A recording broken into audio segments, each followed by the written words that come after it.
8ನೇ ತಾರೀಕು ಬಕ್ರೀದ್ ಹಬ್ಬ ಆಚರಣೆ ಮಾಡಲಾಗ್ತಾ ಇದೆ. ಸೊ ಇದರಲ್ಲಿ ನಾವು ಎಲ್ಲ ಎರಡು ಕಮ್ಯುನಿಟೀಸ್ ಅವ್ರನ್ನೂ ಕರೆದು ಅವರಿಗೆ ಇನ್ಸ್ಟ್ರಕ್ಷನ್ಸ್ ತಿಳಿಸಲಾಗಿದೆ, ಜೊತೆಗೆ ಹೇಗೆ ಆಚರಣೆ ಮಾಡಬೇಕು ಅನ್ನೋ ವಿಚಾರಗಳನ್ನು ತಿಳಿಸಲಾಗಿದೆ.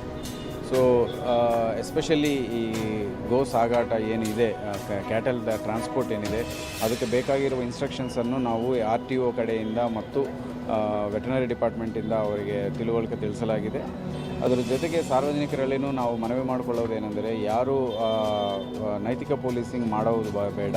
ಸೊ ನಿಮ್ಗೆ ಏನೇ ಇದ್ರೂ ಎರಡು ಕಡೆಯಿಂದನೂ ಸಹ ಏನೇ ಸಮಸ್ಯೆ ಇದ್ರೂ ಪೊಲೀಸರಿಗೆ ಮಾಹಿತಿ ತಿಳಿಸಿ. ನಿಮ್ಮ ಲೋಕಲ್ ಬೀಟ್ ಕಾನ್ಸ್ಟೇಬಲ್ ಆಗಲಿ, ಪೊಲೀಸ್ ಸ್ಟೇಷನ್ ಆಗಲಿ, ಯಾವುದೂ ಇಲ್ಲ ಅಂದರೆ 112ಗೆ ಕರೆ ಮಾಡಿ.